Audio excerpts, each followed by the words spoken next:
Hello বন্ধুরা, আজকে তোমাদেরকে জানাবো ডক্টর মোহাম্মদ ইউনূস কেন পদত্যাগ নেওয়ার সিদ্ধান্ত নিয়েছে আর ডক্টর মোহাম্মদ ইউনূসের পদত্যাগ নেওয়ার আসল কারণ কি। আর ডক্টর মোহাম্মদ ইউনূসের পদত্যাগের খবরটি শুনে জনগণরা ডক্টর মোহাম্মদ ইউনূসকে কি বলছেন। তো বন্ধুরা, এই সকল ধরনের তথ্য জানতে হলে ভিডিওটি একটু স্কিপ করা যাবে না, ফুল ভিডিও দেখতে হবে। আর তুমি যদি আমার চ্যানেল নতুন দর্শক হয়ে থাকো তাহলে ভিডিওতে লাইক দিয়ে চ্যানেলটি সাবস্ক্রাইব করে পুরো ভিডিওটি দেখতে থাকো। আর তুমি ফেসবুক থেকে যদি দেখে থাকো তাহলে ভিডিওতে লাইক দিয়ে পেজটি ফলো করে দাও। তো বন্ধুরা, আর দেরি না করে মূল ভিডিও শুরু করি। ডক্টর মোহাম্মদ ইউনূস বাংলাদেশের অন্তর্বর্তীকালীন সরকারের প্রধান উপদেষ্টা।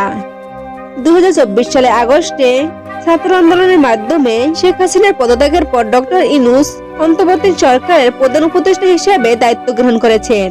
আর তিনি তার নেতৃত্বে একটি নতুন সংবিধান প্রণয়ন এবং গণতন্ত্র প্রতিষ্ঠার প্রতিশ্রুতি দেন। কিন্তু তিনি হঠাৎ করে তার পদ থেকে পদত্যাগ করার হুমকি দিয়েছেন। আর তার সিদ্ধান্তের পেছনে বেশ কয়েকটি গুরুত্বপূর্ণ কারণ রয়েছে, যা দেশের বর্তমান রাজনৈতিক ও প্রশাসনিক পরিস্থিতির প্রতিফলন। ডক্টর মোহাম্মদ ইউনূস নেতৃত্বাধীন অন্তর্বর্তী সরকার ডিসেম্বরে 2025 সালের মধ্যে নির্বাচনের আয়োজনের প্রতিশ্রুতি দিয়েছিল। তবে রাজনৈতিক দলগুলোর মধ্যে মতবিরোধী এবং সেনাবাহিনীর চাপের কারণে নির্বাচনে বিলম্বিত হয়েছে, যা তার নেতৃত্বের বৈধতা প্রশ্নবিদ্ধ করছে। ডক্টর মোহাম্মদ ইউনূসের সম্পর্ক ধীরে ধীরে সেনাপ্রধানের সাথে উত্তেজনাপূর্ণ হয়ে উঠেছে, যা সরকারের কার্যকারিতা ব্যবহৃত করেছে। হিউম্যান রাইটস ওয়াচ অভিযোগ করেছেন যে অন্তর্বর্তী সরকার মৌলিক স্বাধীনতা হ্রাস করেছে, যা ডক্টর ইউনূসের নেতৃত্বের নৈতিক অবস্থানকে দুর্বল করে তুলছে। ডক্টর মোহাম্মদ ইউনূসকে আরো হুঁশিয়ারি দিয়েছেন যে সংখ্যালঘুদের উপর হামলা না হলে পদত্যাগ করবেন। এই সহিংসতা দেশকে স্থিতিশীলতা ও তার নেতৃত্বের উদ্দেশ্যকে প্রশ্নবিদ্ধ করছে। বিভিন্ন রাজনৈতিক দলের মধ্যে সমঝোতার অভাব ডক্টর মোহাম্মদ ইউনূসের সংস্কারমূলক উদ্দেশ্যগুলো ব্যবহৃত করছে, যা তাকে হতাশ করে তুলছে। ডক্টর মোহাম্মদ ইউনূস বিশেষ করে বিএনপি সেনাবাহিনী প্রধানের সঙ্গে নির্বাচন সংক্রান্ত মতবিরোধিতার পর তিনি পদত্যাগের সিদ্ধান্ত প্রভাব ফেলছেন। দেশের রাজনৈতিক অঙ্গনে ভীষণ অস্থিরতা প্রকাশ ঘটছে। সবশেষে অন্তর্বর্তীকালীন প্রধান উপদেষ্টা ডক্টর মোহাম্মদ ইউনূসের পদত্যাগের বিষয়টি নিয়ে শুরু হয়েছে শোরগোল। আর বৃহস্পতিবার সন্ধ্যায় প্রধান উপদেষ্টার সঙ্গে দেখা করতে যান জাতীয় পার্টির নাগরিক এসিপি নাহিদ ইসলাম।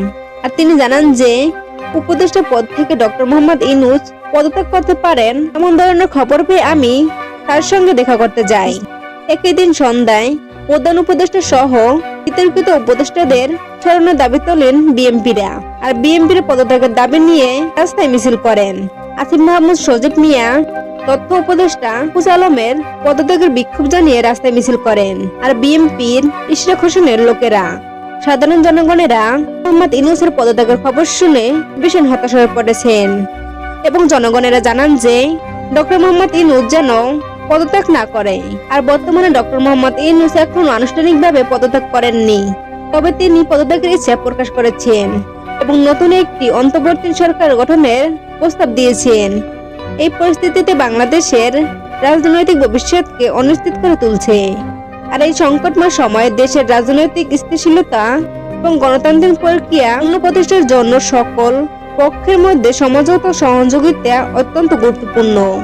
তো বন্ধুরা, আজকের ভিডিওটা এই পর্যন্তই। আর ভিডিও সম্পর্কে তোমাদের কোনো মতামত থাকলে কমেন্ট বক্সে জানিয়ে দিও।